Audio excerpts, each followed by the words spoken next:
Hello my dear students. तो बच्चों, sexual reproduction and flowering plants chapter में आज हम लोग फीमेल गैमीट कैसे बनेगा, फीमेल में होने वाले जो इवेंट्स हैं, गायनोशियम के जो इवेंट्स हैं वो डिस्कस करेंगे। इससे पहले वाले सेशंस में हम लोगों ने एंड्रोशियम के इवेंट्स डिस्कस किए थे कि एक फ्लावर, हम इस चैप्टर में क्या पढ़ रहे हैं बच्चों, हम इस चैप्टर में पढ़ रहे हैं कि फ्लावर किस तरह सेक्सुअली रिप्रोड्यूस करता है। तो कोई भी ऑर्गेनिज्म अगर सेक्सुअल रिप्रोडक्शन में पार्टिसिपेट करना चाहता है तो it has to form the gametes, male gamete और फीमेल गैमीट का बनना जरूरी है। तो एक फ्लावर में जो एंड्रोशियम वाला पार्ट है, जिसमें आप कहते हैं स्टेमन्स होते हैं, स्टेमन में एंथर और फिलामेंट दो स्ट्रक्चर्स होते हैं। एंथर के अंदर जो पॉलन चैम्बर है वहां पर किस तरह पॉलन ग्रेन्स बने और उन पॉलन ग्रेन्स में किस तरह मेल गैमीट्स बने, ये सारी चीजें वी हैव डिस्कस्ड। होपफुली आपने ये सारी चीजें खुद से पढ़ी होंगी, खुद से चार्ट्स बनाकर देखे होंगे, then only you will get a hold on this topic. Otherwise बीच बीच में से चीजें इस तरह से पूछी जाती हैं, प्लॉइडी पूछ लेते हैं, कभी माइक्रोस्पोरेंजिया का नाम आ जाता है, कभी मेगास्पोरेंजियम आ जाएगा, कभी मेल गैमिटोफाइट आ जाएगा, तो सब कुछ मिक्सअप हो जाता है बच्चों एग्जाम में। लेकिन अगर आप लॉजिकली कॉन्सेप्चुअली समझेंगे तो it is the most easy chapter. आप आराम से इसके क्वेश्चंस को स्कोर कर सकते हैं, कुछ भी बहुत ज्यादा उलझाने वाली चीजें नहीं है अगर आप फ्लो में इन चीजों को पढ़ेंगे दैन ओनली। ठीक है, तो हमने एंड्रोशियम में होने वाले इवेंट्स के बारे में पढ़ लिया था बच्चों। Now we have to discuss about the events in gynoecium. ठीक है, यू नो ना कि फ्लावर में गायनोशियम वाला पार्ट क्या होता है। किसी भी फ्लावर में सबसे बाहर सेपल्स होती हैं, फिर कलरफुल पेटल्स होती हैं, फिर स्टेमन्स होते हैं और सेंटर में ये वाला जो पार्ट होता है स्टिग्मा स्टाइल ओवरी, ये एक सिंगल भी हो सकता है, इसको हम कार्पल कहते हैं या पिस्टल कहते हैं, और हो सकता है एक से ज्यादा भी हो। तो जो भी गायनोशियम है जो फीमेल रिप्रोडक्टिव पार्ट को रिप्रेजेंट कर रहा है, अगर उस गायनोशियम में एक ही पिस्टल है, एक ही कार्पल है, तब आप उसे कहते हैं monocarpellary gynoecium. This is not the example of monocarpellary. ऊपर आपको 5 स्टिग्मा दिख रहे हैं, अभी बताऊंगी किसका एग्जांपल है। तो दैट इज द मोनोकार्पेलरी। और अगर एक से ज्यादा कार्पल या पिस्टल हैं तब आप वहां पे टर्म यूज करते हैं मल्टी कार्पेलरी गायनोशियम। ठीक है, तो सबसे पहले ना इस टॉपिक में आपको गायनोशियम के बारे में बताया है, फिर हम गायनोशियम में जो ओवरी है, उस ओवरी के अंदर प्रेजेंट जो ओव्यूल है उसको समझेंगे, फिर इस ओव्यूल के अंदर ये एम्ब्रियो सैक कैसे बना इसको समझेंगे, है ना। मैंने एकदम शुरू में आपको चैप्टर के स्टार्टिंग में आपको कंपैरिजन करके बताया था ना। तो जैसे आपने मेल इवेंट्स पढ़े हैं वैसे ही एक बार दिमाग में बिठा लो, हमें फीमेल में होने वाले इवेंट्स कवर करने हैं। क्या क्या समझना है हमको, फीमेल के इवेंट्स कहाँ हो रहे हैं, गायनोशियम में। गायनोशियम की हर यूनिट को कहते हैं कार्पल या पिस्टल। कार्पल में होता है स्टिग्मा स्टाइल ओवरी, तो we have to focus on the ovary. Ovary के अंदर होते हैं ओव्यूल, एक भी हो सकता है, बहुत सारे भी हो सकते हैं। जैसे अगर ये एक ओवरी है, ठीक है, तो इस ओवरी में एक सिंगल ओव्यूल भी हो सकता है और बहुत सारे ओव्यूल्स भी हो सकते हैं। ठीक है, इस ओव्यूल के अंदर जो इवेंट्स होंगे वो हमें आज डिस्कस करने हैं। एंड डू रिमेंबर, ओव्यूल ही यहाँ पर वो बैग है जिसके अंदर स्पोर बनेंगे। सो ओव्यूल रिप्रेजेंट मेगास्पोरेंजियम। नीट में बहुत बार क्वेश्चन आया है, which structure of flower represent megasporangium. आप भूल जाते हो, बहुत सारे बच्चे एम्ब्रियो सेक को टिक करके आ जाते हैं। नहीं बच्चों, एम्ब्रियो सेक तो मैं आपको हमेशा बोलती हूँ राजकुमारी का कमरा है। तो राजकुमारी कौन है, फीमेल गैमीट, तो उसका कमरा जो एम्ब्रियो सेक है, फीमेल गैमीट किसके अंदर होगा, गैमेटोफाइट के अंदर। तो एम्ब्रियो सेक तो किसको रिप्रेजेंट करता है, डू रिमेंबर फीमेल गैमेटोफाइट को हमेशा। इट इज द गैमेटोफाइट जो फीमेल गैमीट को लेकर बैठा है अपने अंदर। ठीक है, और ये जो ओव्यूल है, दिस ओव्यूल रिप्रेजेंट मेगास्पोरेंजियम, वो बैग जहां पहले स्पोर्स बनेंगे, स्पोरेंजिया यानी बैग फॉर स्पोर फॉर्मेशन, तो वो बैग जहां पहले मेगास्पोर बनेगा, फिर मेगास्पोर से फीमेल गैमेटोफाइट बनेगा। वो बैग कौन है, वो बैग है ओव्यूल। और ओव्यूल किसके अंदर है, ओवरी के अंदर, जो बाद में जाकर फ्रूट बनाएगी। ठीक है, क्लियर। ओव्यूल क्या बना देगा, बाद में सीड बना देगा। ये सारी चीजें बार बार रिवाइज किया करो तभी आपको याद रहेंगी। क्लियर, चलो भाई, तो देखिए जरा क्या लिखा है एनसीईआरटी में। The gynoecium represent the female reproductive part of the flower. This we know. The gynoecium may consist of a single pistil. हो सकता है gynoecium में एक ही pistil हो, जैसा मैंने आपको बताया, और may have more than one pistil. तो gynoecium मोनोकार्पेलरी भी हो सकता है, मल्टी कार्पेलरी भी हो सकता है। इसको आप एक चार्ट फॉर्म में भी लिख सकते हो कि gynoecium जो है वो दो तरह का हो सकता है बच्चों। या तो होगा मोनोकार्पेलरी, यानी एक फ्लावर में सिर्फ एक ही कार्पेल है इस केस में, ठीक है, जबकि बहुत सारे हैं तो आप उसको कह दोगे मल्टी कार्पेलरी। यस और नो। अब कोई एग्जाम्पल याद आ रहा है क्या, 11th मॉर्फोलॉजी में हमने पढ़ा था, मैंने आपको कहा था इस चैप्टर के साथ साथ मॉर्फोलॉजी रिवाइज करने के लिए। देखिए कितने बच्चों ने रिवाइज किए, किसको याद आ रहा है कि सिंगल कार्पल एक ही कार्पल, यानी आप किसी के फ्लोरल फॉर्मूले में जी के साथ 1 लिखते हैं क्या? यस, फैबेसी फैमिली में लिखते हैं। तो इसका मतलब जो फैबेसी फैमिली है, जो लेग्यूम्स हैं, वहां पर एक गाइनोशियम में एक ही कार्पल होता है। तो मोनोकार्पेलरी का एग्जाम्पल यहां तो लिखा हुआ नहीं है, बट आप ऐड कर लो। मोनोकार्पेलरी का एग्जाम्पल हुआ बच्चों लेग्यूम्स। कुछ भी आ सकता है ऑप्शन में, पी, ग्राउंडनट, बीन्स, ग्राम, ये सब आपको पता है लेग्यूम्स में आते हैं, फेबेसी फैमिली में आते हैं, ठीक है। और अगर आप अगेन कोरिलेट कर पा रहे हो तो मॉर्फोलॉजी चैप्टर में ही हमने ड्रूप फ्रूट्स पढ़े थे क्या? मैंगो और कोकोनट, नीट में फ्रिक्वेंटली क्वेश्चन आ रहा है कुछ लास्ट कुछ ईयर्स से। तो जो ड्रूप फ्रूट्स है मैंगो एंड कोकोनट, वहां पर भी लिखा हुआ है कि मोनोकार्पेलरी ओवरी होती है। तो इसका मतलब यहाँ पर भी आप इसको मोनोकार्पेलरी में याद कर लो, चाहे से यहाँ एग्जाम्पल नहीं दिए, दूसरे चैप्टर में दिए, आपको कोरिलेट करना आना चाहिए। तो ये दोनों एग्जाम्पल यहीं पर लिख दो मोनोकार्पेलरी के साइड में, Fabaceae family and drupe fruits, ठीक है। अब अगर हम बात कर रहे हैं मल्टी कार्पेलरी की, तो मल्टी कार्पेलरी में क्या लिखा है कि when there are more than one the pistil में बी, अब हो सकता है सारे पिस्टल या कार्पल आपस में फ्यूज्ड हैं, या हो सकता है सारे फ्री हैं। तो ये भी हम मॉर्फोलॉजी में ऑलरेडी पढ़ चुके हैं। फ्यूज होते हैं तो उसको कहते हैं सिन, कैसे याद रखोगे? सिन गैमीट, सिन का मतलब फ्यूजन ऑफ गैमीट, तो सिन वर्ड फ्यूजन के लिए आता है। तो अगर मल्टी कार्पल्स में सारे के सारे कार्पल्स फ्यूज्ड हैं तो उसको आप बोल दोगे सिन कार्पस, और अगर सब फ्री हैं तो आप उसको बोल दोगे एपोकार्पस। इसमें भी कुछ रटने जैसा नहीं है। क्या सिन कार्पस मोनोकार्पेलरी जैसा कुछ हो सकता है क्या? नेवर, क्योंकि अगर कार्पल ही एक है तो फ्यूज किसके साथ होगा? तो सिन कार्पस और एपोकार्पस कंडीशन तो हमेशा मल्टी कार्पेलरी में ही आएगी, ठीक है। अब सिन कार्पस के कौन से एग्जाम्पल याद रखोगे बताओ? तुम्हें याद हो तो तुम्हारी मॉर्फोलॉजी में जो 3 फैमिलीज हैं, है ना, जो ऑलरेडी ओल्ड एनसीईआरटी में थी, तो फैबेसी, फैबेसी के अलावा सोलेनेसी और लिलिएसी।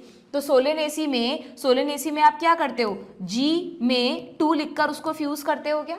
लिलिएसी में जी में 3 लिखकर उसको ब्रैकेट में बंद करते हो क्या? यानी यहाँ पर सब जगह फ्यूज हो रखे हैं कार्पल्स। तो जो आपके कोर्स में जो भी फैमिलीज है ना, इवन ब्रेसिकेसी का डिस्क्रिप्शन नहीं है, वहां पर भी फ्यूज होता है। तो मैं तो ऐसे ही याद करवाती हूँ बच्चों को कि भाई जो सिन कार्पस गाइनोशियम है ना, उसमें आपको कौन कौन सी फैमिलीज याद रखनी है?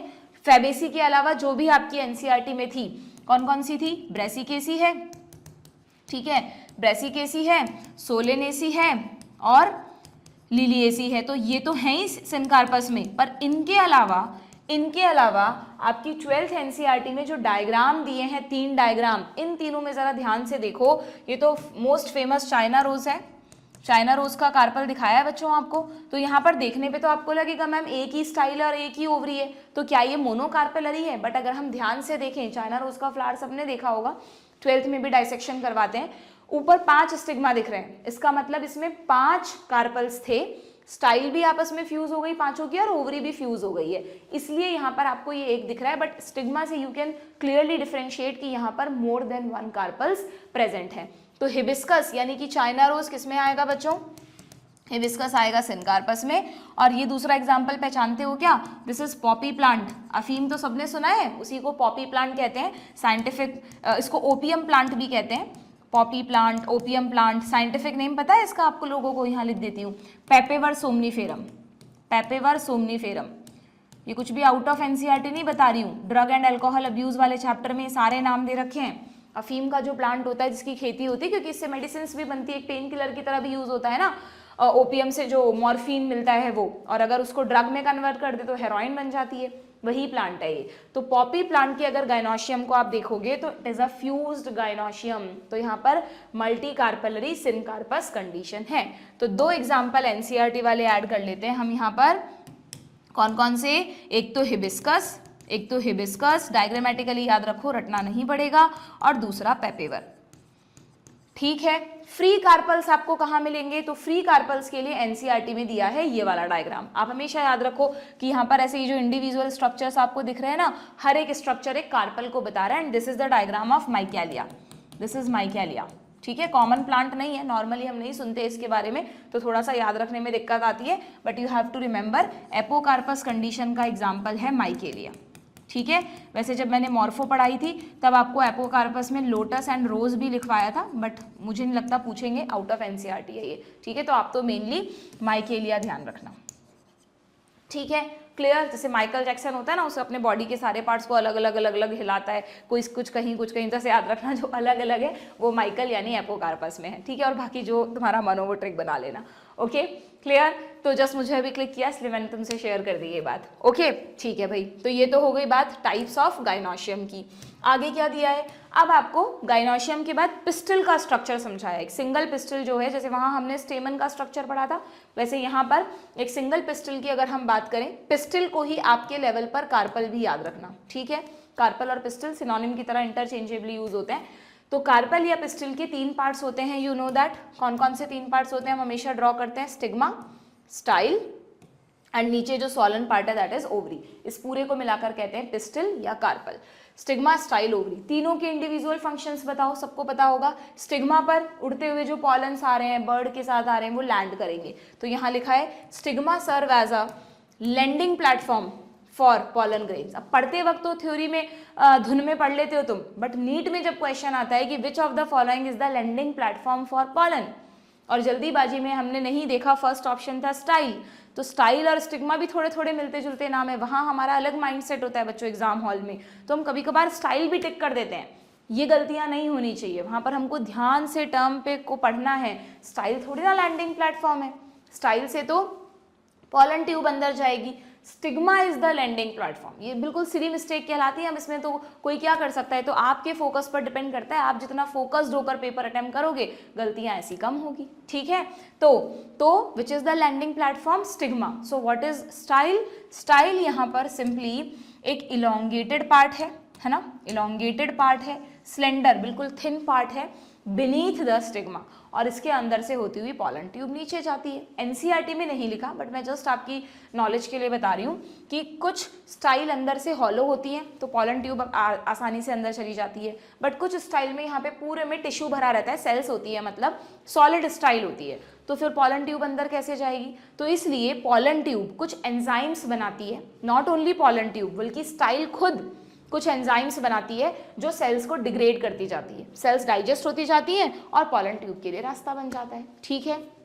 तो अगर स्टाइल के अंदर ऐसा सॉलिड टिश्यू प्रेजेंट है ना बच्चों, तो उसको कहते हैं ट्रांसमिशन टिश्यू। एक बार नीट में आप देखना पीवाईक्यू करोगे तो एक बार नीट में क्वेश्चन आया था, एक ही बार आया था, आउट ऑफ एनसीईआरटी है।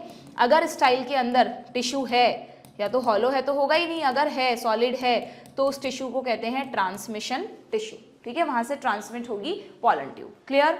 देन आगे क्या लिखा है? The basal bulge part of pistil. अगर हम बेसल पार्ट की बात करें तो the basal bulged part, bulge समझते हो ना, सॉलन फूला हुआ part, is the ovary. Inside the ovary आपको क्या मिलेगा? अब ओवरी कोई सॉलिड स्ट्रक्चर नहीं है कि अंदर से है ना पूरा टिश्यू भरा हुआ है, ओवरी में टिश्यू नहीं भरा हुआ, ओवरी में लगे हुए हैं छोटे छोटे से ओव्यूल। ओवरी में क्या लगे हुए हैं? ओवरी में लगे हुए हैं छोटे छोटे से ओव्यूल। जरूरी नहीं है खूब सारे ओव्यूल हो सकता है सिंगल ओव्यूल भी हो, या हो सकता है बहुत सारे ओव्यूल हो, कुछ भी हो सकता है। एक सिंगल ओवरी में, जैसे आप पपाया काटते हो तो आपको उसके अंदर खूब सारे बीज मिलते हैं ना, तो पपाया एक्चुअली एक फ्लावर की ओवरी तो है, उसी से तो फ्रूट बना, और उसके अंदर खूब सारे बीज हैं, यानी ओव्यूल भी खूब सारे थे। Watermelon same condition. मैंगो काटते हो, मैंगो में एक ही सीड मिलता है, क्योंकि मैंगो भी तो ओवरी है, उसके अंदर एक बीज है, मतलब उसकी ओवरी में एक ही ओव्यूल है। तो बहुत आसान है याद रखना कि किसमें एक ओव्यूल होता है, किसमें बहुत सारे। जैसा भी तुम फ्रूट में सीड्स देखते हो, गुआवा है, पेयर है, चीकू है, इन सब में मेनी सीड्स आर देयर, क्योंकि वहां पर मेनी ओव्यूल्स हैं ओवरी में। जहां एक सीड मिल रहा है तुमको, कोकोनट हो गया, मैंगो हो गया, है ना, वहां पर क्या होगा? सिंगल ओव्यूल प्रेजेंट है। तो बस वही बात यहाँ लिखी है कि इनसाइड द ओवरी, ये जो खाली स्पेस है ना ओवरी के अंदर जिसमें ओव्यूल लगे हुए हैं, इस खाली स्पेस को कहते हैं बच्चों लॉक्यूल। हो सकता है तुमने ध्यान ना दिया हो इस टर्म पे, दिस इज कॉल्ड लॉक्यूल या ओवेरियन कैविटी। ओवेरियन कैविटी या लॉक्यूल कहते हैं इसको, ठीक है? एंड जरूरी नहीं है जैसे ओव्यूल मैंने बनाए हैं वैसे ही हों। हम पढ़ चुके हैं मॉर्फोलॉजी में कि ओव्यूल्स एक सिंगल रो में भी अरेंज हो सकते हैं, ओव्यूल्स सेंटर में भी अरेंज हो सकते हैं, एक्साइल प्लेसेंटेशन, पेरीफेरी पर हो सकते हैं, parietal placentation, free central, marginal. तो ये रिवाइज हो जाना चाहिए topic, this is called placentation, okay? तो व्हाट इज प्लेसेंटा? ध्यान है ना आपको? This is placenta, the place, the region where ovule is attached with ovary, या where seed is attached with fruit। seed जिस जगह पर फ्रूट से चिपका रहता है वो उसका प्लेसेंटा शो कर रहा है। यहाँ पर भी वही सेम डेफिनेशन, ठीक है? तो placenta is located inside this cavity types of placentation we have already studied, clear. Arising from the placenta there are, अब देखो यहाँ पर आ गया ना वर्ड, याद आया, मेगास्पोरेंजिया, किसको कहते हैं, ओव्यूल को। ओवरी के अंदर जो खूब सारे छोटे छोटे बैग्स हैं, these are spore producing bag. सीधा गेमीट नहीं बनेगा, पहले स्पोर बनेगा, स्पोर से गेमिटोफाइट बनेगा, गेमिटोफाइट से गेमीट बनेगा। ये सीक्वेंस हर बच्चे को हमेशा ध्यान रखनी है दिमाग में। कौन सी सीक्वेंस, इसको कभी नहीं भूलना है कि प्लांट में, फ्लावर में कहीं ना कहीं एक बैग है जो कि स्पोरेंजिया है। उस स्पोरेंजिया के अंदर स्पोर मदर सेल्स हैं। उन स्पोर मदर सेल्स में मियोसिस होने से बनेंगे स्पोर्स, और वही स्पोर्स जर्मिनेट करके बनाएंगे गेमिटोफाइट, और गेमिटोफाइट जो है उससे बनेगा गैमीट। कभी भी प्लांट में, फ्लावर में सीधा गैमीट नहीं बनता। और मियोसिस किस टाइम पर होता है, हमेशा स्पोर मदर सेल्स में होता है। इसलिए आप बोलते हो कि हायर प्लांट्स में कौन सा मियोसिस होता है, स्पोरिक। हायर क्या, सारे ही प्लांट्स में एक्सेप्ट एल्गी स्पोरिक मियोसिस होता है, सिर्फ एल्गी में जाइगोटिक मियोसिस है। हमने अच्छे से प्लांट किंगडम में पढ़ा था, ठीक है।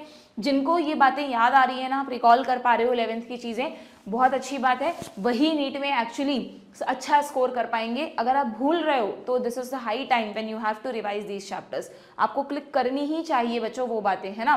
नीट में ऐसा नहीं है कि आगे का सिलेबस पढ़ लो और पीछे का भूल जाओ। आपको दोनों चीज़ें साथ में लेकर चलनी पड़ेंगी, न्यू चैप्टर्स भी, ओल्ड चैप्टर्स भी, तब जाके वो हाई कट ऑफ को आप टच कर पाओगे, ठीक है। Okay, so megasporangia commonly called ovules. The number of ovules in an ovary fix है क्या, फिक्स नहीं है। हो सकता है एक ओव्यूल हो सकता है बहुत सारे ओव्यूल हो। बहुत सारे ओव्यूल में पपाया हो गया, वाटरमेलन हो गया। ऑर्किड्स में हम लोग फ्लावर देखते हैं ऑर्किड के, बट ऑर्किड इस चैप्टर में 2 जगह है। Orchid has thousands of seed. Orchid का जो फ्लावर है उसकी ओवरी में बहुत सारे ओव्यूल है, तो जब वो फ्रूट बनाएगा तो उसमें बहुत सारे सीड्स मिलते हैं, ठीक है। तो ऑर्किड्स भी ध्यान रखना, हो सकता है आपको ध्यान ना रहे, सो इस पर स्टार बना लो। ऐसी चीज़ें रिवाइज करनी ज़रूरी है। और 1 में मैंने आपको बताया मैंगो, एक तो वन में हमने कौन सा पढ़ा, मैंगो, कोकोनट, इनमें होता है प्लस बच्चों जो सीरियल्स है ना, वीट, मेज, राइस, उनमें भी तो एक एक दाना अलग अलग निकलता है, तो वो एक एक सीड ही तो रिप्रेजेंट कर रहा है। तो सीरियल्स भी आप सिंगल ओव्यूल में याद रखेंगे, है ना। सीरियल्स में वीट हो गया, पैडी पता है किसको कहते हैं, पैडी राइस को कहते हैं ना, क्योंकि राइस पानी के खेतों में उगता है, खूब सारा पानी होता है, ऐसे फील्ड्स को कहते हैं पैडी फील्ड्स। अब लो किसी बच्चे को नहीं पता तो फिर उसको आएगा ही नहीं ऑप्शन सही करना, तो paddy is the rice, clear. Mango भी यहाँ पर लिख दिया, मैंगो सीरियल नहीं है, बट मैंगो, कोकोनट ये भी सिंगल सीडेड में आते हैं, ठीक है। क्लियर है क्या, आगे बढ़े। नाउ अब आते हैं बच्चों हम इस ओव्यूल के स्ट्रक्चर पे, कि ओवरी के अंदर हो सकता है एक ओव्यूल हो सकता है बहुत सारे ओव्यूल हो, बट एक्चुअली ओव्यूल क्या है, इस ओव्यूल के अंदर ऐसी क्या चीजें, हम बैग कह रहे हैं ना इसको, मेगास्पोरेंजियम कह रहे हैं। तो इसके अंदर स्पोर मदर सेल कहाँ है, जो मियोसिस करके स्पोर बनाएगी, फिर कैसे उससे फीमेल गैमिटोफाइट यानी एम्ब्रियो सैक बनेगा, और उस एम्ब्रियो सैक में फीमेल गैमीट बनेगा। ये सारी चीजें समझनी है हमें। तो नेक्स्ट हेडिंग जो एनसीईआरटी में, अच्छा हाँ, ये मैं एक चीज़ आपको जस्ट एक्स्ट्रा बता रही हूँ कि आपकी एनसीईआरटी में अगर आपने ध्यान दिया हो ना, तो ये जो ओव्यूल दिया है ना बच्चों, इसके लिए देखो यहाँ नीचे डायग्राम में क्या लिखा है, हाईलाइट करना जरा। टिपिकल एनाट्रोपस ओव्यूल, ओव्यूल के टाइप्स होते हैं जो ना 11th में है ना 12th में है, बट यहाँ इन्होंने नाम लिखा है कि ये एनाट्रोपस ओव्यूल है, तो आपको पता होना चाहिए कि एनाट्रोपस ओव्यूल क्या होता है। एनाट्रोपस ओव्यूल जस्ट क्या होता है, इन्वर्टेड ओव्यूल को कहते हैं। इसमें क्या होता है बच्चों कि ओव्यूल इस तरह से प्रेजेंट होता है, ध्यान देना, कि माइक्रोपाइल और फ्यूनिकल एक दूसरे के पास पास आ जाते हैं। क्या होता है, एक तो माइक्रोपाइल हमेशा फ्यूनिकल के पास आ जाता है, प्लस जो ये जो माइक्रोपाइल है उसके ऑपोजिट एंड पर चले जा प्रेजेंट होता है, ठीक है। यानी कि अगर हम यहाँ पर देखें तो इन सारे डायग्राम्स में से ये भी एनाट्रोपस ओव्यूल है, ये देखो ये भी एनाट्रोपस ओव्यूल है। क्यों एनाट्रोपस है, चाहे से ये इस तरह बनाया है कि इसमें माइक्रोपाइल नीचे आ गया, जबकि यहाँ पर एनसीईआरटी में माइक्रोपाइल ऊपर की तरफ है, तो माइक्रोपाइल ऊपर नीचे उससे नहीं देखना हमको। अगर माइक्रोपाइल फ्यूनिकल के पास है ना, तो वो इन्वर्टेड ओव्यूल है, एनाट्रोपस ओव्यूल है। यहाँ पर देखो माइक्रोपाइल फ्यूनिकल के पास है, ठीक है। तो this is called anatropous ovule. लिख लो, where micropyle is situated near to funicle, just write it, ठीक है, क्लियर।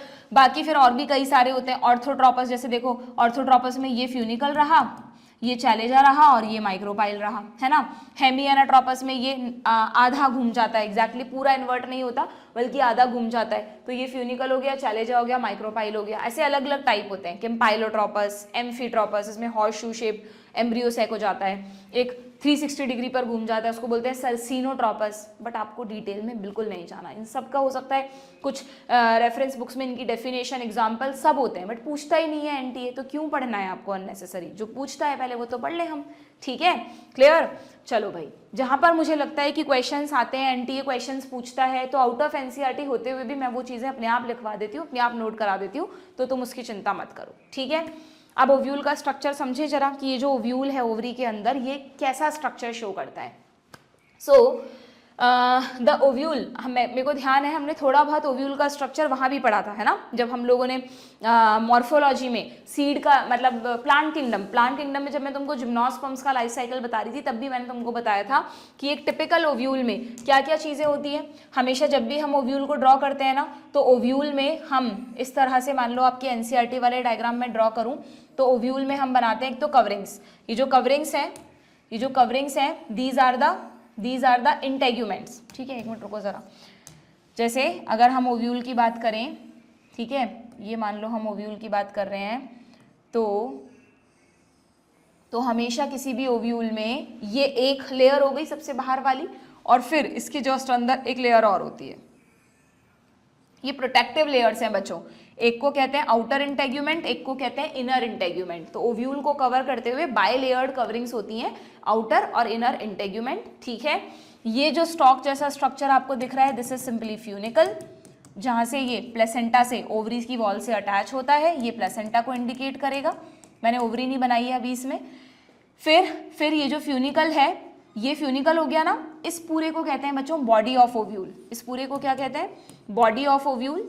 और फ्यूनिकल और body of ovule, this is funicle, this is body of ovule, तो इनके बीच का जो जंक्शन है, मैं यहाँ पे मार्क कर देती हूँ, जैसे ये इनके बीच का जंक्शन है, तो this part is called hilum. क्योंकि जब आप सीड का स्ट्रक्चर पढ़ोगे ना, तो वहां पे आता है व्हाट इज हाइलम, तो ओव्यूल ही तो सीड बनाएगा।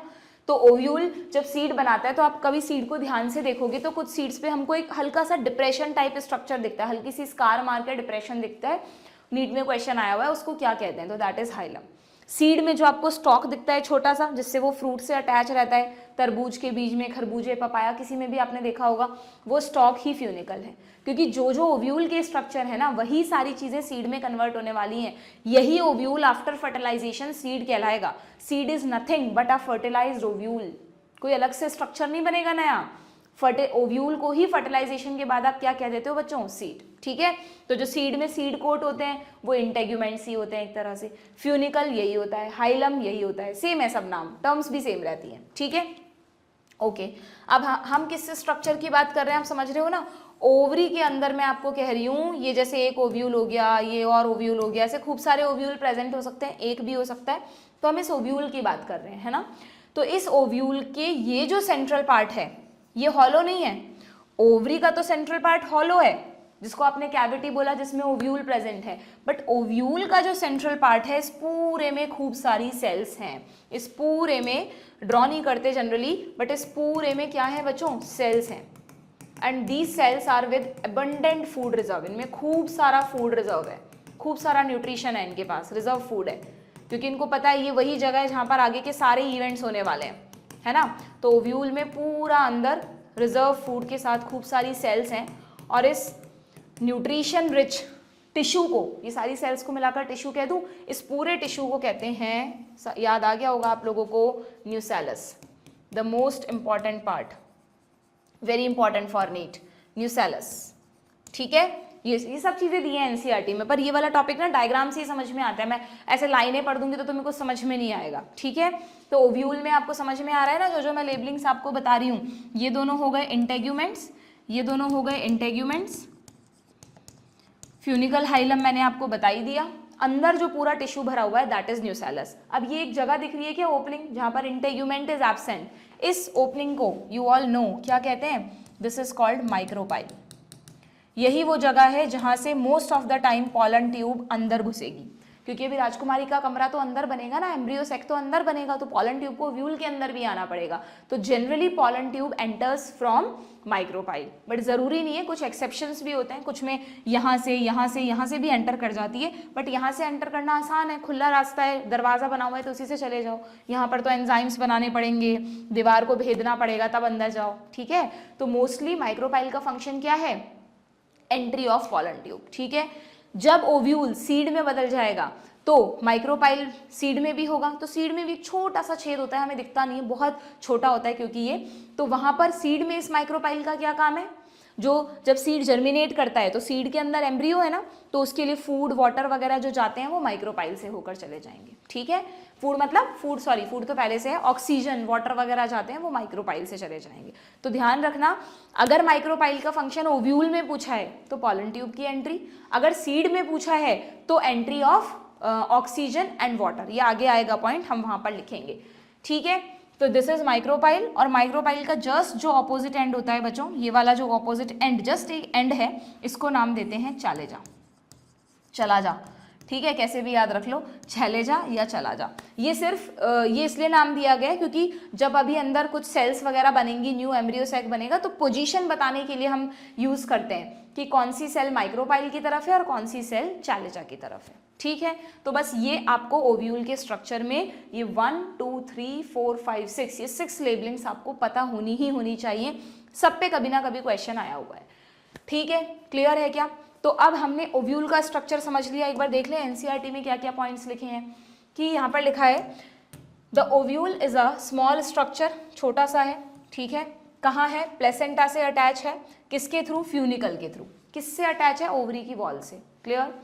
The body of the ovule, अभी बताया मैंने किसको कहते हैं, fuses with funicle in the reason called hilum, जो कि सीड में आपको एक डिप्रेशन की फॉर्म में मिलेगा।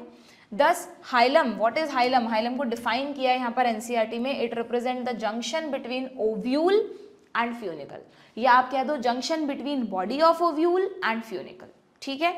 नाउ ईच ओव्यूल हैज, अब मैंने आपको कहा कि वैसे तो ओव्यूल में 2 कवरिंग्स होती हैं, है ना, बट अगेन इसके भी एक्सेप्शंस हैं, कुछ फैमिलीज में ऐसे ओव्यूल भी हैं जहाँ सिंगल कवरिंग होती है, यूनिटेगमिक, बाइटेगमिक, बट इतना डिटेल में नहीं जाना, सिर्फ एक पॉइंट लिखा है एनसीईआरटी में, ये आपको ध्यान रखना है कि ओव्यूल्स में जो प्रोटेक्टिव कवरिंग है वो 1 भी हो सकती है और 2 भी हो सकती है, ठीक है। जनरली जिम्नोस्पर्म्स में भी है ना ओव्यूल, तो जिम्नोस्पर्म में जनरली 1 इंटेग्यूमेंट होता है, एंजियोस्पर्म में 2 होते हैं, उसमें भी फिर बहुत सारे एक्सेप्शन है, बट आप तो सिर्फ इतना याद रखो कि ओव्यूल में 1 इंटेग्यूमेंट भी हो सकता है और 2 भी, क्योंकि छोटी छोटी चीजें हैं, स्टेटमेंट टाइप क्वेश्चन बनकर आ जाती हैं।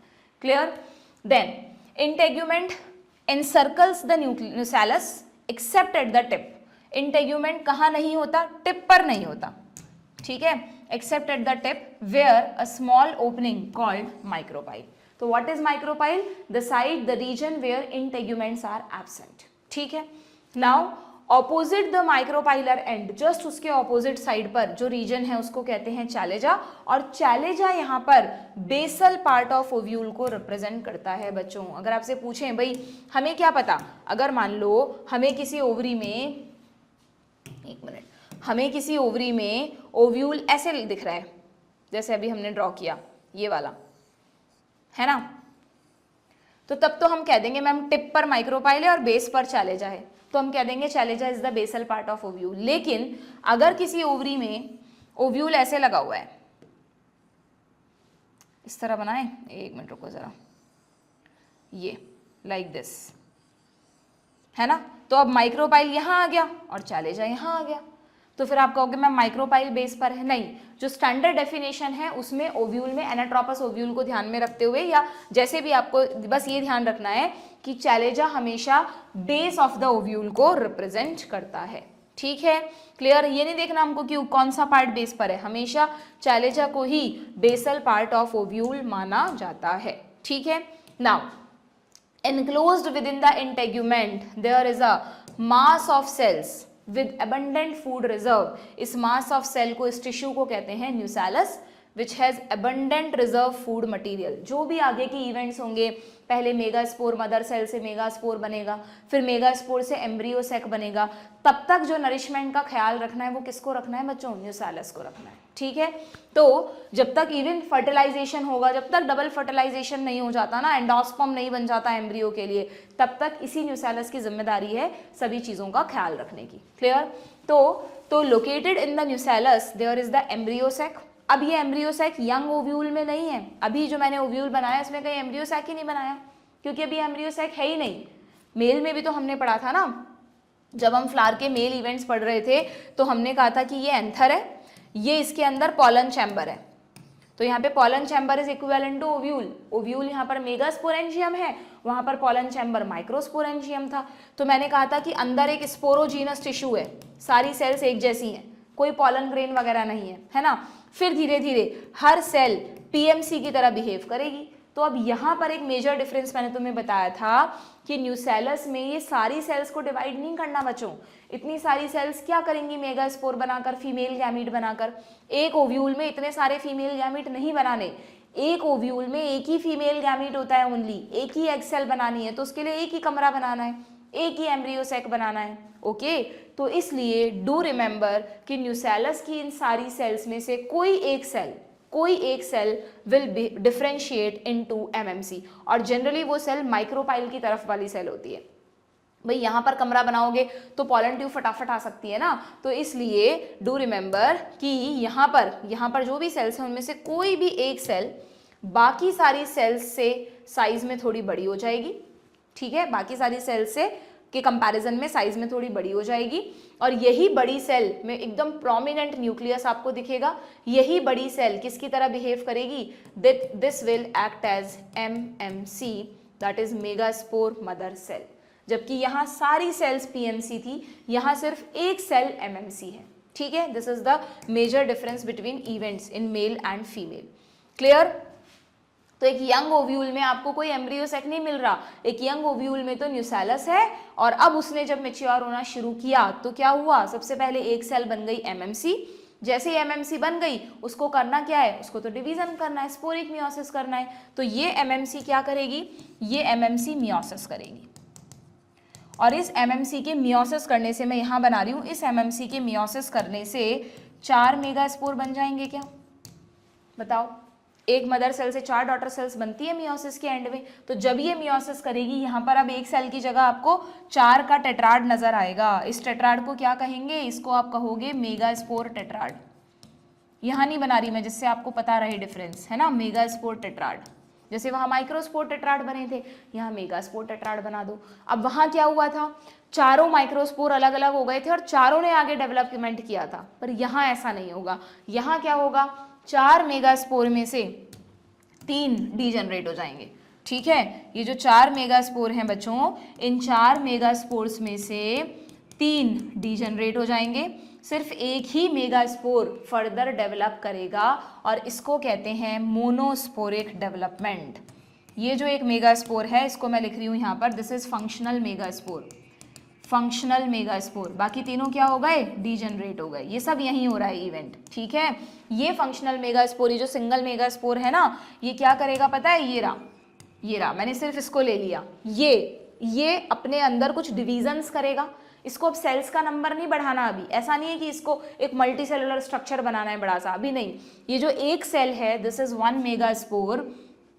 ये मेगास्पोर क्या करता है देखना जरा, ये मेगास्पोर अभी हम पढ़ेंगे डिटेल में, हल्का सा बता रही हूँ अभी। ये मेगास्पोर, मैंने मेगास्पोर को थोड़ा बड़ा बनाया समझाने के लिए, ये फ्री न्यूक्लियर डिविजन्स करता है बच्चों, 3 बार फ्री न्यूक्लियर डिविजन्स करता है। यानी एक न्यूक्लियस से 2, पहला डिवीजन हुआ।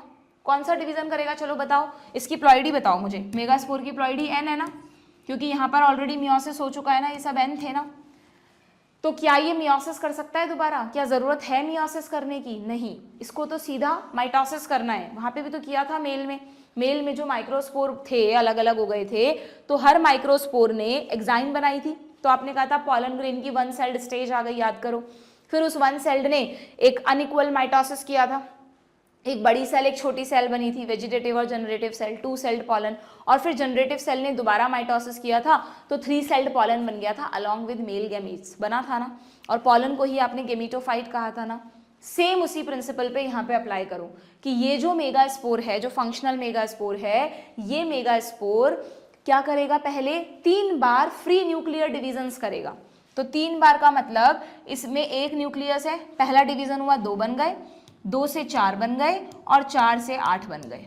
अगर कोई सेल 3 बार डिवीजन करती तो 1 से 2 सेल बनती, 2 से 4 सेल बनती और 4 से 8 सेल बनती। पर यहाँ पे सेल नहीं बन रही है अभी, यहाँ पर सिर्फ न्यूक्लियर डिवीजन्स चल रहे हैं, साइटोकाइनेसिस नहीं हो रहा। ठीक है, तो क्या हुआ इसके अंदर, इस फंक्शनल मेगास्पोर में स्ट्रिक्टली फ्री न्यूक्लियर डिवीजन्स हुए। इसमें 3 टाइम्स माइटोसिस हुआ। बट ये कैसा माइटोसिस है, ये फ्री न्यूक्लियर डिवीजन्स है। समझ रहे हो ना बात को, these are the free nuclear. सब कुछ है एनसीईआरटी में, एक बार कोरिलेट कर लो एनसीईआरटी से, बिल्कुल समझ में आ जाएगा। These are free nuclear divisions. ठीक है, तो 3 टाइम्स माइटोसिस की वजह से जो फ्री न्यूक्लियर डिवीजन्स हुए, 8 न्यूक्लियस बन गए क्या इसके अंदर। अब है ना, ये वाली सेल एमएमसी थी, इसने 4 मेगास्पोर बनाए, 1 मेगास्पोर रह गया, 3 डिजेनरेट हो गए, उस मेगास्पोर में चल रहा है ये सारा। ठीक है, दिस इज मेगास्पोर। ठीक है, तो जैसे इसके अंदर ये डिविजन्स हो जाते हैं ना, कंप्लीट हो जाते हैं तीनों डिवीजन, अब ये लास्ट में इन न्यूक्लियस में सेल वॉल बनाता है। और किस तरह बनाता है देखना सेल वॉल, ये किस तरह बनाता है सेल वॉल। मिट गया यहां से, 1 मिनट।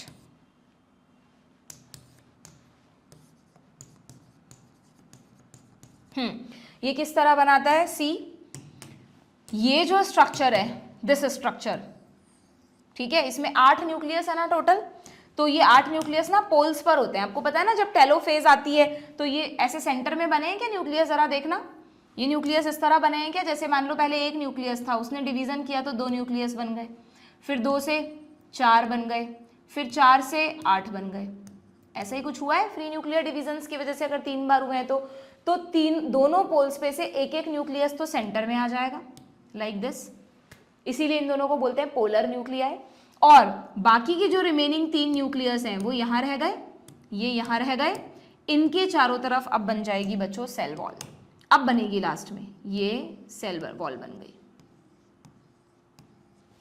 और ये जो 2 न्यूक्लियस है ना, इनकी कोई अलग सेल वॉल नहीं बनेगी, ऐसे नहीं बनानी है आपको, बल्कि ये जो बड़ी वाली सेल है ना, ये इनकी सेल है, बड़ी वाली सेल इनको दे दी कि भाई तुम रख लो। ठीक है, तो ध्यान से सोच के बताओ, यहाँ पे न्यूक्लियस का नंबर तो क्या है, न्यूक्लियस का नंबर तो है 8 न्यूक्लिएटेड, लेकिन सेल्स कितनी है टोटल, 7 सेल।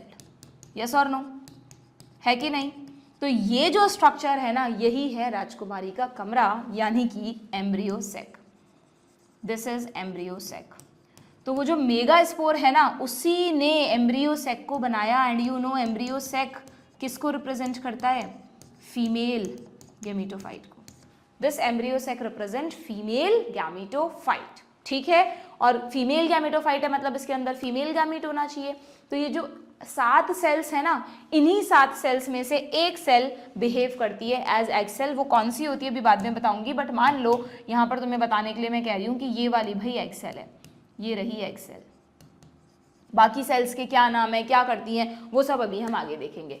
तो समझ में आया, जब ये सारे इवेंट्स ओव्यूल के अंदर हो जाएंगे, जब ये स्ट्रक्चर बन जाएगा, यहाँ पर एम्ब्रियो सैक बन जाएगा, तो आप उसे कहोगे मैच्योर ओव्यूल। अगर एमएमसी है तो यंग ओव्यूल, अगर ऐसा स्ट्रक्चर दिख रहा है तो it is a mature ovule. तो तुम्हारी एनसीईआरटी में जो ओव्यूल दिखाया है उसके अंदर इन्होंने एम्ब्रियो सैक दिखाया है, ये लिखा है एम्ब्रियो सैक, यानी इसमें ये सब कुछ है जो हमने बनाया ना। इसके अंदर ये 3 सेल्स इधर हैं, 3 सेल्स इधर हैं, क्लियर, 2 न्यूक्लियस बीच में है, ये पूरा स्ट्रक्चर है। तो this is a diagram of a mature ovule.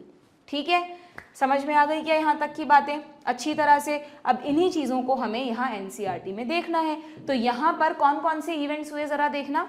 MMC ने जब मियोसिस करके मेगास्पोर बनाए तो इसको कहते हैं megasporogenesis.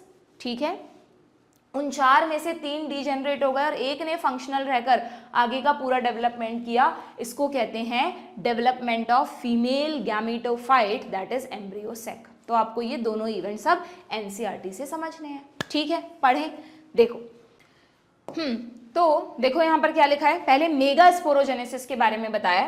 What is megasporogenesis, the process of formation of megaspores, जो कि N होते हैं, from the megaspore mother cell, जिसको मैं शॉर्ट में MMC लिख रही हूँ, जो कि 2N होती है but obvious, is called megasporogenesis. ठीक है, ovules generally differentiate a single megaspore mother cell. Generally word लगाया, इसका मतलब कुछ केसेस में, again botany is full of exceptions बच्चों, बहुत सारे, इवन ये जो एंजियोस्पर्म के इवेंट्स है ना, हर इवेंट में कोई ना कोई एक्सेप्शन होता है, तो generally most of the time वाले इवेंट्स ही हमको समझने हैं, ठीक है। तो it differentiate a single MMC, single MMC, बहुत सारी एमएमसी नहीं बनेगी, एक ही एमएमसी बनेगी, और वो भी कौन से एंड पे बनेगी, मैंने आपको बताया जहां से पॉलन ट्यूब आती है, यानी कि इन द माइक्रोपाइलर रीजन। इसीलिए मैंने इस डायग्राम में एमएमसी को यहां पर बनाया जहां पर माइक्रोपाइल है, ठीक है। कैसे पहचानेंगे हम एमएमसी को, बाकी सेल उससे क्या अलग होगा उसमें, तो देखना जरा इसके कैरेक्टरिस्टिक्स क्या है। अच्छा, एमएमसी न्यूसेलस में से बनी है, that is clear to you. It is a large cell containing dense cytoplasm and a prominent nucleus. कुछ भी रटने की जरूरत है क्या, सारे मेरिस्टेमेटिक सेल्स के फीचर्स हैं, डेंस साइटोप्लाज्म होता है, प्रोमिनेंट न्यूक्लियस होता है, बस साइज में थोड़ी बड़ी है जिससे बाकी सेल से डिफरेंशिएट कर सको, ठीक है। तो इट अंडरगो मियोटिक डिवीजन यानी कि reductional division. So what is the importance of MMC undergoing meiosis, but obvious to maintain the ploidy. Meiosis results in the production of 4 megaspores. तो एक मेगास्पोर टेट्राड यहां पर बन गया, है ना, एक मेगास्पोर मदर सेल ने एक मेगास्पोर टेट्राड बना दिया। इसी चीज को एनसीईआरटी में कैसे दिखाया है, देखो इस डायग्राम के थ्रू दिखाया है, थोड़ा सा समझना आप इस डायग्राम को। यहाँ पर ओव्यूल में से इन्होंने सिर्फ न्यूसेलस बनाया है, ये पूरा न्यूसेलस टिश्यू है, लिखा है, ये सारी सेल्स आपको जो दिख रही है, these are the nucellar cells. एक बड़ी सी सेल दिखाई है सेंटर में, ये सेल का बड़ा सा न्यूक्लियस है, तो इस बड़ी सी सेल को लिखा है बच्चों मेगास्पोर मदर सेल, जो कि प्लॉइडी क्या होगी इसकी 2n, शॉर्ट में आप इसको क्या बोलते हो, एमएमसी। यस और नो, समझ में आ रही है ना बात आप लोगों को। तो ये जो एक बड़ी सी सेल आपको दिखाई है, this one, this is the MMC, जो न्यूसेलर सेल्स में से बनी है एट द माइक्रोपाइलर एंड, यहाँ पर कहीं चैलेंजर एंड होगा, ठीक है, क्लियर। अब इस एमएमसी ने क्या किया, मियोसिस करेगी ना ये, तो इन्होंने मियोसिस को 2 पार्ट्स में दिखाया है, देखो ध्यान से। इन्होंने पहले आपको मियोसिस 1 दिखाया, यहाँ पे एरो लगा लो आप, एनसीईआरटी में भी लिख लो, this is meiosis 1 and then meiosis 2। Meiosis 2 बार नहीं हुआ, मियोसिस एक ही बार हुआ है, बट यू नो एक बार का मियोसिस 2 सब स्टेजेस में होता है, हम सेल साइकिल में सीख चुके हैं। तो मियोसिस फर्स्ट से 2 डॉटर सेल्स बनी, और मियोसिस सेकंड के बाद 1 2 3 4 4 डॉटर सेल्स बनी। तो यहाँ लिख दिया मेगास्पोर डायड 2 मेगास्पोर, और यहाँ लिख दिया मेगास्पोर टेट्राड 4 मेगास्पोर्स। प्लॉइडी यहाँ पर ही एन हो गई क्या, हो सकता है आपसे और कुछ ना पूछे, ये डायग्राम देके पूछ लें कि मेगास्पोर डायड की प्लॉइडी बताओ, तो यू नो द बेसिक कि भाई मियोसिस 1 में ही एनाफेज 1 में रिडक्शन डिवीजन हो जाता है, क्रोमोसोम्स का नंबर हाफ हो जाता है, ठीक है ना। तो प्लॉइडी तो यहीं पर बन गई, बट पहले 2 सेल्स थी, फिर 4 सेल्स बनी, क्लियर। तो क्या ये तीनों इवेंट्स मिलकर मेगा स्पोरोजेनेसिस को बता रहे हैं, इस डायग्राम के नीचे लिखा होगा, आप देख लेना, these are the events of megasporogenesis. What is megasporogenesis in 1 line, MMC के डिवीजन से मेगा स्पोर टेट्राड का बनना, एमएमसी के डिवीजन से मेगा स्पोर टेट्राड का बनना। एमएमसी की प्लॉइडी होती है 2n, मेगा स्पोर टेट्राड में ईच सेल इज n। कौन सा डिवीजन होता है यहाँ पर, मियोसिस। किसी भी तरह से क्वेश्चन पूछ लेंगे तुमसे, ठीक है। ये तो मेगा स्पोरोजेनेसिस हुआ है, अभी 4 मेगा स्पोर बने ओव्यूल के अंदर। अब 4 में से आपको 3 डीजनरेट कर देने हैं और 1 से बनाना है गेमिटोफाइट। तो आगे नेक्स्ट हेडिंग है फीमेल गैमेटोफाइट कैसे बनेगा, ठीक है। इन मेजॉरिटी ऑफ फ्लावरिंग प्लांट्स, अब यहाँ पर भी देखो मेजॉरिटी वर्ड लिखा है, इसका मतलब इसका भी एक्सेप्शन है, 1 of the megaspore is functional. Yes, इसका एक्सेप्शन है, कुछ जगह पर बाइस्पोरिक डेवलपमेंट मिलता है, ट्राइस्पोरिक टेट्रास्पोरिक डेवलपमेंट तक मिलता है कि चारों मेगास्पोर अलग अलग डेवलप हो रहे हैं, तो वहां पे फिर 4 अलग अलग एम्ब्रियो सेक बनेंगे, बट वो बहुत एक्सेप्शनल केसेस हैं, आपको नहीं पढ़ने हैं, आप तो सिर्फ इसी पे फोकस करो कि मेजॉरिटी ऑफ फ्लावरिंग प्लांट्स में 4 में से 3 डीजनरेट हो जाते हैं, एक ही मेगास्पोर फंक्शनल बचता है, और इस तरह के डेवलपमेंट को कहते हैं बच्चों, नीट में आया हुआ क्वेश्चन है, मोनोस्पोरिक डेवलपमेंट। क्या कहते हैं इसको हम, मोनोस्पोरिक डेवलपमेंट, क्लियर। तो 1 is functional, other 3 degenerate, only the functional megaspore develops into the female gametophyte. इस मेगास्पोर को बनाना है राजकुमारी का कमरा, यानी कि एम्ब्रियो सेक, जिसके अंदर होगी एग सेल, और एम्ब्रियो सेक किसको रिप्रेजेंट करता है, सीधी सी बात है, फीमेल गैमेटोफाइट को, ठीक है। This method of embryo sec formation from a single megaspore is called monosporic development, clear. What will be the ploidy of the cells of Nucellus? बताते जाओ आंसर्स। Nucellus की सेल्स की प्लॉइडी तो 2n है ना बच्चों। What will be the ploidy of MMC? 2n. What is the ploidy of functional megaspore? n. What is the ploidy of female gametophyte, gametophyte तो हमेशा ही हैप्लॉइड होता है, वैसे भी इसी से बना है तो n, चाहे मेल गैमेटोफाइट हो चाहे फीमेल गैमेटोफाइट हो, फर्स्ट सेशन में सिखा चुकी हूँ, हमेशा n होगा, हैप्लॉइड होगा, ठीक है।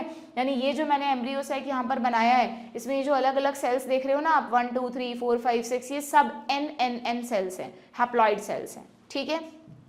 चलो let us study about the formation of embryo sac, कैसे बनाई है एम्ब्रियो सैक। तो जैसा हमने अभी पढ़ा था कि जो फंक्शनल मेगास्पोर है ना, उसका न्यूक्लियस डिवाइड करेगा, कैसे डिवाइड करेगा, क्योंकि ये खुद n है तो मियोसिस तो करेगा नहीं, तो माइटोटिकली डिवाइड करेगा, माइटोसिस करेगा, ठीक है।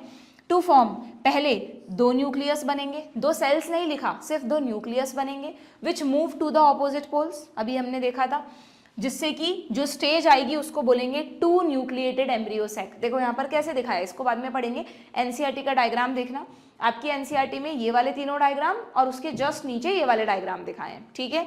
तो इस डायग्राम में एक्चुअली में this is the development of female gametophyte, या बल्कि इसको तो आप ऐसे लिखो कि यहाँ पर दिखाया है मेगास्पोर जो कि फंक्शनल है, फंक्शनल मेगास्पोर से किसका बनना, फीमेल गैमेटोफाइट का बनना। And you no female gametophyte कौन सा स्ट्रक्चर है, एम्ब्रियो सैक, जिसके अंदर राजकुमारी भी है और जिसके अंदर आने वाले समय में एम्ब्रियो भी बनेगा, ठीक है। तो यहाँ पर आप एक काम करो बच्चों, इस डायग्राम से पहले ना एक बार एक सेल और बना लो, इसमें एक ही न्यूक्लियस दिखा दो। तो this is a functional megaspore, ठीक है, ये एक फंक्शनल मेगास्पोर है। इस मेगास्पोर ने क्या किया, पहली बार माइटोसिस किया, 2 न्यूक्लियस बन गए, दूसरी बार माइटोसिस किया, 4 न्यूक्लियस बन गए, और तीसरी बार माइटोसिस किया तो 4 से 8 न्यूक्लियस बन गए, सेल नहीं बोल रही हूं मैं, ठीक है। तो इन स्टेजेस को नाम दिए गए, this is called 2 nucleated stage, this is called 4 nucleated stage, this is called 8 nucleated stage. और ये कौन से डिविजन्स हो रहे हैं, दीज आर द माइटोसिस। यहाँ पर ये जो आपने तीनों देखे, ये तीनों क्या हैं, दीज आर द माइटोसिस। कितनी बार हो रहा है, 3 टाइम्स। कैसा माइटोसिस है ये, free nuclear divisions, cell wall नहीं बन रही है, साइटोकाइनेसिस नहीं हो रहा है, सिर्फ कैरियोकाइनेसिस हो रहा है, ठीक है। तो ये 8 न्यूक्लिएटेड स्टेज हो गई ना। अब फाइनली जब ये 8 न्यूक्लिएटेड स्टेज में आ जाएगा तो फिर उसके बाद कुछ रीअरेंजमेंट होगा, 2 न्यूक्लियस सेंटर में आएंगे, बाकी 3 जो पोल पर रह गए उनके चारों तरफ सेल वॉल्स बनेंगी, then you will called it a mature embryo sac. This is a mature embryo sac. पहले हमने मैच्योर ओव्यूल देखा था, अब हम मैच्योर एम्ब्रियो सैक देख रहे हैं, है ना। दिस इज यू में से सेल्यूलर एम्ब्रियो सैक। अभी तक जो चल रहा था वो न्यूक्लियर था, अब सेल्स भी बन गई हैं, है ना। और हमेशा एक मैच्योर एम्ब्रियो सैक में क्या होता है, 7 तो सेल्स होती हैं और 8 न्यूक्लियस होते हैं। उल्टा मत करना, नीट में क्वेश्चन आया हुआ है, एक ऑप्शन में 8 सेल्ड और 7 न्यूक्लिएटेड भी लिखा था, 8 सेल्स और 7 न्यूक्लिएट का मतलब एक सेल में न्यूक्लियस ही नहीं है, ऐसा तो नहीं पढ़ा हमने। यहाँ पर ई न्यूक्लिएटेड सेल जैसा कुछ पढ़ा ही नहीं। हाँ, हमने ये पढ़ा है कि एक ऐसी बड़ी सेल है जिसके पास 2 न्यूक्लियस हैं, तो इसका मतलब न्यूक्लियस का नंबर ज़्यादा है और सेल का नंबर कम है, ठीक है। हर चीज़ में लॉजिक छुपा है। कहते हैं कि ये चीज़ें सब रटने वाली हैं, लेकिन नहीं, आप लॉजिकली पढ़ोगे तो हर चीज़ को कहीं ना कहीं कनेक्ट कर सकते हो, बस आपको वो पॉइंट पता होना चाहिए कि कैसे कनेक्ट करना है, तो इसके लिए तो हम हैं ही, ठीक है।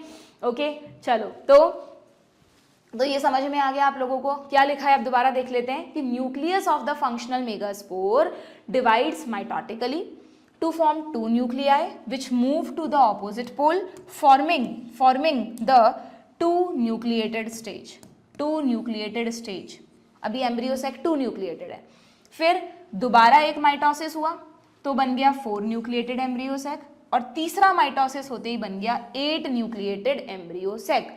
अगर आपको ध्यान है तो मुझे बताओ कि पॉलन ग्रेन, सोचो फिर मैं आंसर दूंगी, इससे मैच करो कि पॉलन ग्रेन में जब डिवीजन्स हुए थे, माइटोटिक डिवीजन, तो कितनी बार हुए थे, याद करो। 1 सेल्ड पॉलन से 2 सेल्ड पॉलन बना था और दोनों सेल्स में से एक जनरेटिव सेल ने डिवाइड किया था, तो 2 बार माइटोसिस हुए थे, यहाँ 3 बार माइटोसिस हुए, ठीक है। So this is the difference. Now it is interesting to note that, इसको हाईलाइट करेंगे पॉइंट को, these mitotic divisions are strictly free nuclear, that is nuclear division are not followed immediately by cell wall formation। कब बनेगी cell wall, after the 8 nucleated stage cell wall laid down, अब बनेगी last में, ठीक है।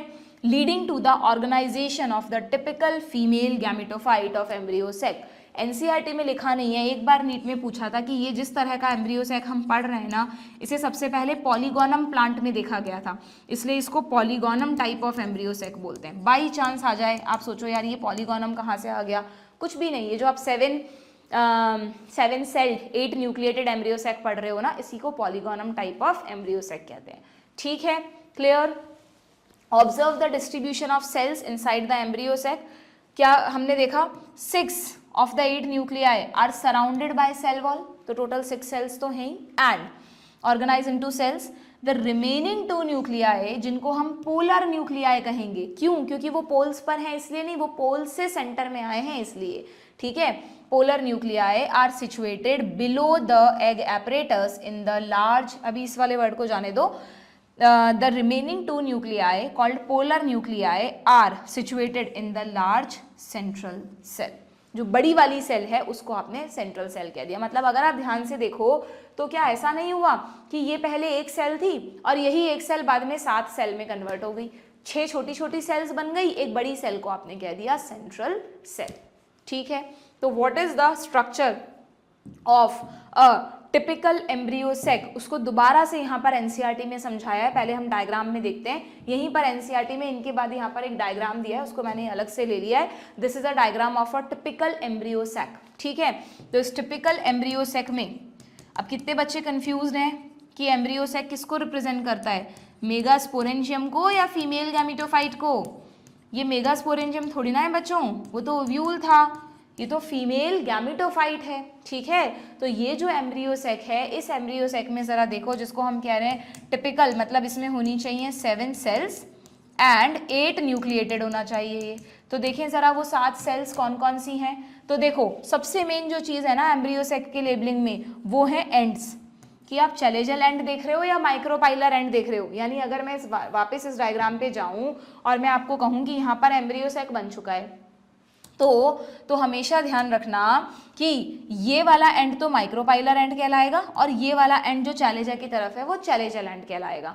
तो हम कह रहे हैं ना कि 3 सेल इस पोल पर बनी है और 3 सेल इस पोल पर बनी है, तो हमेशा ऑलवेज डू रिमेंबर, जो 3 सेल्स माइक्रोपाइल की तरफ हैं जहाँ से पॉलन ट्यूब आएगी, उन तीनों में से ही हमेशा एक एग होगी।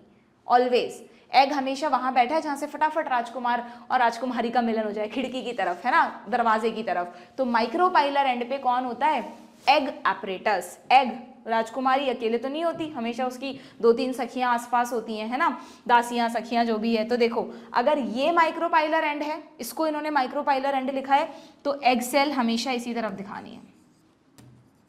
हो सकता है ये डायग्राम नीट में ऐसे बना हुआ आ जाए, यहाँ लिखा हो माइक्रोपाइलर एंड, यहाँ लिखा हो चैलेजल एंड, तो फिर आपको इधर एग सेल दिखानी है। जहां माइक्रोपाइल है वहां एग सेल होगी, डू रिमेंबर। ठीक है, ये 2 सेल आगे, छोटी सी नहीं है, बड़ी है, लेकिन इनके पीछे की तरफ है, इसलिए इसमें आपको इस तरह से दिखाया है। जबकि इसी डायग्राम में जब ये आप पढ़ रहे थे ना, इसके साइड में है ना ये बड़ा वाला डायग्राम, तो इसमें देखो माइक्रोपाइलर एंड ऊपर लिखा है, तो इसलिए इन तीनों में से एग इसको बोला है। तो आप कहेंगे मैम कभी एग ऊपर कर रहे हैं कभी नीचे कर रहे हैं, तो आप बात समझ गए ना। जिस तरफ माइक्रोपाइलर एंड है उसी तरफ एग सेल होगी, अलोंग विद 2 फ्रेंड्स जिनका नाम है सिनर्जिड्स। ठीक है, इस एग सेल की जो 2 सखियां हैं, उनमें सखियां से याद करा देती हूँ बच्चों को, ठीक है, वो है सिनर्जिड। और ये सिनर्जिड बहुत इंपॉर्टेंट है बच्चों। क्यों इंपॉर्टेंट है, राजकुमारी और राजकुमार का मिलन करवाने के लिए सिनर्जिड्स बहुत जरूरी हैं। पॉलन ट्यूब कितना दूर से आ रही है, राजकुमार इतना दूर से घोड़े पर सवार होकर आ रहे हैं, उनको क्या पता कहाँ बैठी है हमारी एग सेल। तो सिनर्जिड्स क्या करती हैं, सुनना ध्यान से, ये जो 2 सिनर्जिड्स हैं इनमें आपको कुछ फिंगर लाइक प्रोजेक्शंस दिख रहे हैं क्या? ये जो फिंगर लाइक प्रोजेक्शंस है बच्चों, इनको बोलते हैं फिलीफॉर्म एपरेटस। फिली यानी फिंगर लाइक, तो फिलीफॉर्म एपरेटस का काम होता है, इट लिख लो यहीं पर, इट सिक्रीट केमिकल्स। इनसे लगातार कुछ केमिकल्स निकलते रहते हैं to guide entry of pollen tube. बिल्कुल इन्हीं की तरफ पॉलन ट्यूब अट्रैक्ट होकर चलती जाती है। आप समझ रहे हो ना ये सारे इवेंट्स कहाँ हो रहे हैं, समझ रहे हो? ये स्टिग्मा, ये स्टाइल, ये ओवरी, ओवरी के अंदर हमने कहा ओव्यूल, ये ओव्यूल, ये ओव्यूल है ना, ओव्यूल के अंदर हमने कहा एम्ब्रियो सेक, ये एम्ब्रियो सेक, एम्ब्रियो सैक के अंदर बैठी है, ये रही रानी मतलब राजकुमारी एग, ये रही उसकी दो सिनर्जिड्स, क्योंकि ये माइक्रोपाइलर एंड है। चैलेजल एंड की तरफ 3 सेल्स अभी देखेंगे हम, एंटीपोडल्स, ये बैठे 2 पोलर न्यूक्लियाई, यहाँ देख रहे हैं हम, यहाँ हैं हम अभी इस वक्त, है ना। तो मैं आपको कह रही हूँ कि जो पॉलन ग्रेन्स आए हैं यहाँ गिरे हैं वो, तो अब उनसे जो पॉलन ट्यूब निकली है ना, इस पॉलन ट्यूब को क्या पता कि उसको कहाँ आना है, तो लगातार ये जो सिनर्जिड्स है ना, इनके फिलीफॉर्म एपरेटस है, वो केमिकल सिक्रीट करते रहते हैं। These chemicals attract the pollen tube automatically style से होती हुई ओवरी में घुसती है, ओवरी के अंदर ओव्यूल में घुसती है, और ओव्यूल के अंदर एम्ब्रियो सैक में जैसे ही माइक्रोपाइल से एंट्री लेती है उसको एग सेल मिल जाती है। पर वो सीधा एग सेल में नहीं घुसती, सबसे पहले ये जो अभी हम पढ़ेंगे आगे के टॉपिक में आएगा पॉलन पिस्टिल इंटरेक्शन में, कि जो पॉलन ट्यूब है ना, वो केमिकल्स जहाँ से आ रहे हैं उसी सेल में घुस जाती है। Pollen tube take entry from the synergid, इसी फिलीफॉर्म एपरेटस के अंदर कोई भी एक सेल के अंदर पॉलन ट्यूब घुस जाती है अंदर, ठीक है। फिर बाद में फिलीफॉर्म एपरेटस को भी ऐसे मतलब पर्स करती जाती है, उसको मतलब उसको हटाती जाती है ना, वहीं यहाँ मतलब ये सिनर्जिड क्या करती है, जब उसको दिख जाता है ना कि पॉलन ट्यूब आ गई है, तो सिनर्जिड थोड़ा थोड़ा डीजनरेट होना शुरू कर देती है। तो फिलीफॉर्म एपरेटस में घुसकर पॉलन ट्यूब यहाँ फाइनली साइटोप्लाज्म में दोनों मेल गैमीट्स को छोड़ देती है। ये भी एक इंपॉर्टेंट क्वेश्चन है, where pollen tube take entry, तो एंट्री तो लेती है through the filiform apparatus of synergid से, where it release the male gamete को रिलीज करती है in the cytoplasm of the synergids. और फिर जैसे ही सिनर्जिड डिजनरेट होती है, पूरी सिनर्जिड खत्म हो जाती है, खुद की कुर्बानी दे देती है दोनों सिनर्जिड्स, तो दोनों male gamete now are in the embryo sac. एक मेल गैमीट फीमेल गैमीट के साथ मिलन कर लेता है, और दूसरा मेल गैमीट, ये आपको 2 पोलर न्यूक्लिया दिख रहे हैं, इनके साथ जाकर जुड़ जाता है टू फॉर्म द एंडोस्पर्म, ठीक है, जिसको आप कहते हो, इसको ट्रिपल फ्यूजन, इसको सिनगैमी, और दोनों को मिलाकर डबल फर्टिलाइजेशन, ठीक है। यहाँ तक की बातें एकदम क्लियर हो गई ना आप लोगों को। तो what is the function of this synergid, synergid के अंदर है फिलीफॉर्म एपरेटस, और फिलीफॉर्म एपरेटस सिक्रीट करेगा केमिकल्स को जो पॉलन ट्यूब की एंट्री को गाइड करेंगे। क्वेश्चन आया हुआ है नीट में, ठीक है। इन दोनों को मिलाकर एग सेल और इसकी दोनों सखियां यानी सिनर्जिड्स, इन दोनों को मिलाकर कहते हैं बच्चों, क्या कहते हैं, एग एपरेटस। एग और सिनर्जिड को मिलाकर लिख दो एग एपरेटस। तो what are the components of egg apparatus, 1 egg cell and 2 synergids, तीनों की प्लॉइडी NN है, ठीक है, क्लियर। ये माइक्रोपाइलर एंड की बात हुई। चैलेजल एंड पर बैठी हैं 3 सेल्स, इनका नाम है एंटीपोडल्स। इनका सिग्निफिकेंस अभी तक बॉटनिस्ट पता नहीं लगा पाए हैं, तो यहाँ लिख दो सिग्निफिकेंस अननोन। कुछ ना कुछ तो होगा ही, अगर प्रेजेंट है तो क्या पता कुछ तो काम कर ही रही होंगी, बट अभी तक इनका फंक्शन, इनका सिग्निफिकेंस अननोन है, ठीक है। फर्टिलाइजेशन, जब फर्टिलाइजेशन हो जाएगा ना, डबल फर्टिलाइजेशन, तो सिनर्जिड तो तभी डिजनरेट हो गई, एंटीपोडल्स भी तीनों डिजनरेट हो जाती हैं उसके बाद, ठीक है। एक फर्टिलाइज्ड एम्ब्रियो सैक में एंटीपोडल्स भी डिजनरेट हो जाती हैं, सिनर्जिड्स भी डिजनरेट हो जाती हैं, क्लियर। तो ये क्या करती हैं, क्यों है, इसका पता अभी तक बॉटनिस्ट को नहीं है। एंड ये जो बड़ी सी सेल आपको दिख रही है, this large cell is the central cell. जो बड़ी सी सेल आपको दिख रही है, दिस इज बच्चों सेंट्रल सेल। इस सेंट्रल सेल की में 2 पोलर न्यूक्लियाई हैं, दोनों N है ना, तो सेंट्रल सेल की प्लॉइडी क्या है, N+N। 2N भी नहीं कहेंगे हम, फ्यूज भी नहीं हुए हैं, वो दोनों अलग अलग न्यूक्लियस हैं, दैट्स वाई N+N, ठीक है, समझ में आ गया। इसी सेंट्रल सेल में, जैसे ये बड़ी सी सेंट्रल सेल है, जब मेल गैमीट इन दोनों से मिल जाएगा ना, तो 2 न्यूक्लियस पोलर के और 1 न्यूक्लियस मेल गैमीट का, तीनों मिलकर एक ही ट्रिप्लॉइड न्यूक्लियस बना देंगे 3N। उसी को आप कहोगे पेन, पढ़ेंगे हम बाद में। और जैसे ही पेन बनेगा ना अंदर ट्रिप्लॉइड न्यूक्लियस, तो इस बड़ी सेल को अब आप सेंट्रल सेल नहीं कहोगे, फिर आप इसका नाम भी बदल दोगे, इसका नाम रख दोगे PEC, PEC, primary endosperm cell, PEN और पेक, ठीक है। बाकी सब तो डिजनरेट हो ही जाएंगे। तो देखा जाए तो आफ्टर फर्टिलाइजेशन इस कमरे में, जिसमें अभी 7 सेल्स हैं, 8 न्यूक्लियस हैं, आफ्टर फर्टिलाइजेशन इस कमरे में 2 ही सेल्स रह जाएंगी। एक तो बड़ी सेल जिसको अभी तक आप सेंट्रल सेल कह रहे थे, उसकी जगह आप कह दोगे PEC along with the PEN, और एक आ जाएगा जायगॉट। एग ने और मेल गैमीट ने मिलकर जो जायगॉट बनाया, सिंगल सेल जायगॉट, वो आ जाएगा, वो डिप्लॉइड होगा। तो इस एम्ब्रियो सैक में 2 ही सेल रह जाएंगी आफ्टर फर्टिलाइजेशन, बाकी सब चीजें डिजनरेट हो जाएंगी, ठीक है। एकदम अच्छे से समझ में आ गई क्या चीजें आप लोगों को। तो यहाँ पर क्या लिखा है देखो कि there is a characteristic distribution of the cells, characteristic distribution of the cells within the embryo sac. 3 cells which are present at the micropylar end, हमेशा याद रखना है जो दरवाजे पर बैठी है वो है राजकुमारी यानी एग एपरेटस, ठीक है। एग एपरेटस में होती हैं हमेशा 2 synergids, each synergid is haploid and 1 egg cell, egg cell again is haploid but obvious female gamete है ये। द सिनर्जिड्स, हाईलाइट करो, the synergids have special cellular thickenings, ये सेल के अंदर कुछ थिकनिंग्स होती हैं, ठीक है, माइक्रोपाइलर टिप पर होती हैं क्योंकि खुद भी माइक्रोपाइल पर है। अच्छा चलो इसमें भी तुमसे हो सकता है ये भी पूछ लें कि अब ये जो सिनर्जिड है ना, ये सिनर्जिड का चैलेजल टिप हो गया, ये माइक्रोपाइलर टिप हो गया, तो फिलीफॉर्म एपरेटस कहाँ पर है, तो फिलीफॉर्म एपरेटस माइक्रोपाइल की तरफ ही है, वही दरवाजे की तरफ ही है, ठीक है। Called filiform apparatus, called filiform apparatus which play an important role in guiding the pollen tube into the synergid, pollen tube synergid के अंदर आकर घुसेगी, ठीक है। 3 cells at the chalazial end, जो chalazial end पर हैं उनको कहते हैं एंटीपोडल्स, ठीक है। इन एंटीपोडल्स का आप लिख दो function unknown, okay. And a large central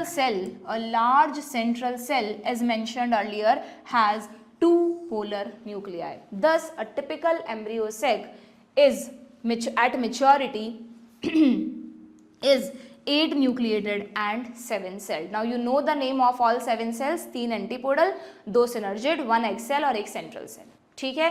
nucleus 8 क्यों है, क्योंकि सेंट्रल सेल के पास 2 न्यूक्लियस है, नाम है उनका पोलर न्यूक्लियाई। समझ में आ गया, this is all about the formation of female gamete, ठीक, समझ में आ गई क्या बातें। ये सारे इवेंट्स को मैंने यहाँ पर समराइज कर दिया है। क्या क्या देखा हमने आज के सेशन में कि गाइनोशियम में है पिस्टल या carpel, stigma style ovary, ovary के अंदर है ओव्यूल, ओव्यूल के अंदर यंग ओव्यूल में न्यूसेलस है, उस न्यूसेलस की सिर्फ एक सेल एमएमसी बनी, उसने मियोसिस करके एक टेट्राड बनाया, 3 डीजनरेट हो गया, एक फंक्शनल रहा, उस फंक्शनल मेगास्पोर ने, यहाँ पर मैं लिख देती हूँ, one will develop into, one will ऐसे मत लिखो, one will be functional megaspore, one will be functional megaspore and develop into, ये किस में डेवलप हुआ, एम्ब्रियो सेक में, which is a female gametophyte, n होगा। इसमें सेल्स किस तरह से हैं, एंटीपोडल्स हैं चैलेजल एंड पर, चैलेजल एंड पर सारी एन है, 3 सेल्स होती हैं टोटल।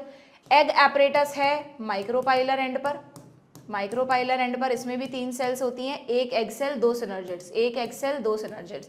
सिनर्जिड्स में फिलीफॉर्म एपरेटस होता है जो पॉलन ट्यूब की एंट्री को गाइड करता है, इसी के अंदर घुसती हैं पॉलन ट्यूब, हम आगे देखेंगे नेक्स्ट सेशन में। और सबसे बड़ी वाली सेल है सेंट्रल सेल जिसमें 2 पोलर न्यूक्लियाई हैं, सेंट्रल सेल तो एक ही है लेकिन उसके अंदर पोलर न्यूक्लियाई 2 हैं, n+n, एक्सेल भी n है, सिनर्जिड्स भी n है। This is all about the female events, समझ में आ गया अच्छी तरह से। तो ये आपका कंप्लीट हुआ प्री फर्टिलाइजेशन इवेंट्स में। अगर हमने एक शुरू में चार्ट बनाया था इस चैप्टर में, मैंने आपको बताया था कि फ्लावरिंग प्लांट्स के फ्लावर में कौन कौन से इवेंट्स होते हैं उसको हमने डिस्ट्रीब्यूट किया था। तो प्री फर्टिलाइजेशन इवेंट्स में हमने ये पढ़ लिया और ये पढ़ लिया।